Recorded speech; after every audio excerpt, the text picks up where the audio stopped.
नमस्कार, मी संतोष गायकवाड जागर मराठी चॅनलवर तुमचं स्वागत करतो। मित्रांनो, आज 12 ऑक्टोबर रोजी 5 वाजता ऑपी बँकेट हॉलमध्ये खूप सुंदर कार्यक्रम झाला। तो म्हणजे आपल्या देशात ज्यांनी आपल्या देशाचं संरक्षण केलेलं असे नौसेना, वायुदल, एअरफोर्स मधील सैनिकांचा सत्कार केलेला आणि तो केला आहे तो म्हणजे वसईचं इनरव्हील क्लब ऑफ वसई आणि रोटरी क्लब यांच्या संयुक्त विद्यमानं आपल्यासोबत आहेत रोटरी क्लबचे अध्यक्ष डेनिस अब्रियो सर।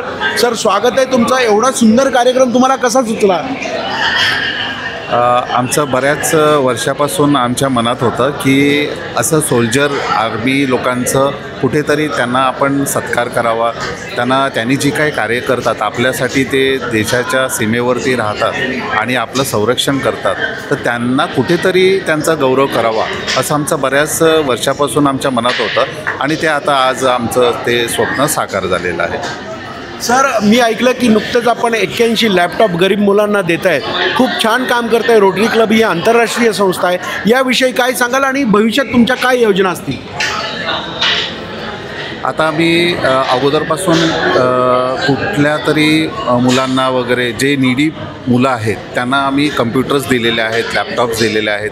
ह्या वर्षी आम्ही असं ठरवलेलं आहे की टोटल आम्ही सुरुवातीला 50 लॅपटॉप द्यायचं ठरवलेलं होतं, नंतर ते 75वर आला आणि आता ते आम्ही 81 लॅपटॉप पूर्ण मुंबईमध्ये जे मुलं आहेत आणि 10वी आणि 10वीनंतर ज्यांना शिक्षण घ्यायचं आहे त्यांचे पॅरेंट्स कुठेतरी घरकाम करतात आणि ते लॅपटॉप अफोर्ड्स करू शकत नाही, तर त्या मुलांना आम्ही सॅग्रिगेट केलेलं, त्यांचे ॲप्लिकेशन्स मागवले, त्यांचं सगळं बायोडेटा आम्ही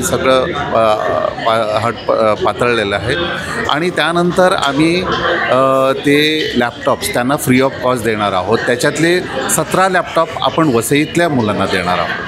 सर, तुम्ही काय आवाहन कराल या मंचावरून की रोटरी क्लबमध्ये जास्तीत जास्त दानशूर लोकांकडे पैसे आहेत पण त्यांना कुठे डोनेट करायचं ते माहीत नाही, अशा लोकांना तुम्ही काय सांगाल?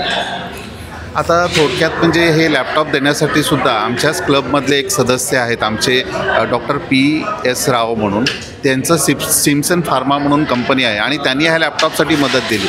ते आम्हाला खूप वेळेला मदत करत असतात। आता वसईमध्ये बऱ्याच इंडस्ट्री आहेत, वसई ईस्टला, वसई वेस्टला। त्या इंडस्ट्रीमध्ये बराच असा त्यांना जर गव्हर्मेंटचा एक रूल आहे, जर प्रॉफिट जर झाला, चांगला प्रॉफिट झाला, त्यांचा 1% असं CSR फंड असतो। तो CSR फंड जर आम्हाला मिळाला तर त्या फंडामार्फत आम्ही बरेच असे डोनेशनचे किंवा समाज उपयोगी कार्यक्रम आम्ही करू शकतो।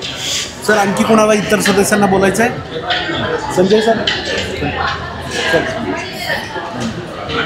काय आजच्या कार्यक्रमाबद्दल एकंदरीत? हा कार्यक्रम खरोखर युनिक होता आणि वसईमध्ये ज्या मध्यंतरी बोलले आपले गोंधळे सर, त्याप्रमाणे खूपच युनिक प्रोग्राम झाला होता।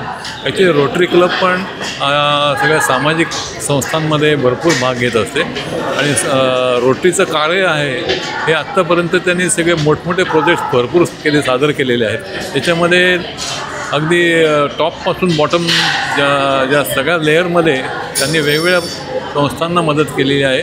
वेगवेगळ्या व्यवसायांना पण उभारणीसाठी त्यांनी खूप प्रयत्न केलेले आहेत। इव्हन ब्लड डोनेशन, तुमचे बाकीचे शाळांची रिपेअरिंग किंवा हे जे प्रकार चाललेले असतात त्याच्यामध्ये त्यांना पण खूप मदत चाललेली आहे आणि अजून पुढे खूप मोठे प्रोजेक्ट्स आमच्या हातामध्ये आहेत, ते आम्ही व्यवस्थितपणे पार करणार याची आम्हाला खात्री आहे।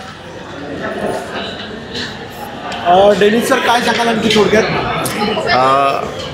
मला असं सांगायचं आहे की आम्ही रोटरी क्लबतर्फे जिल्हा परिषद शाळा रिनोव्हेशन वगैरे अशी बरीच कामं करतो आणि त्या कामासाठी आम्हाला जे सिम्सन फार्माचे जे डायरेक्टर आहेत डॉक्टर PS राव यांच्याकडून CSR फंड येतो आणि त्यांचा तो फंड बापूसाहेब पाटील पवार ह्या चॅरिटेबल ट्रस्टमध्ये जातो आणि त्या चॅरिटेबल ट्रस्टमधून रोटरी क्लबमध्ये येतो आणि हा जो फंड आहे हा या कामासाठी उपयोग करतो। आम्ही नालासोपाराला एक शाळा बांधलेली होती, त्याचा 36 लाख रुपये आम्ही तो खर्च केलेला होता। आता ह्या वर्षी आम्हाला 25 लाख रुपये सिम्सन फार्माने CSR फंड दिला, त्या फंडातून आम्ही असे बरेच असे उपक्रम करत असतो। खूप खूप धन्यवाद, तुमच्या भविष्यातील कार्यासाठी शुभेच्छा। धन्यवाद, खूप खूप आभार। Thank you so much sir, thank you.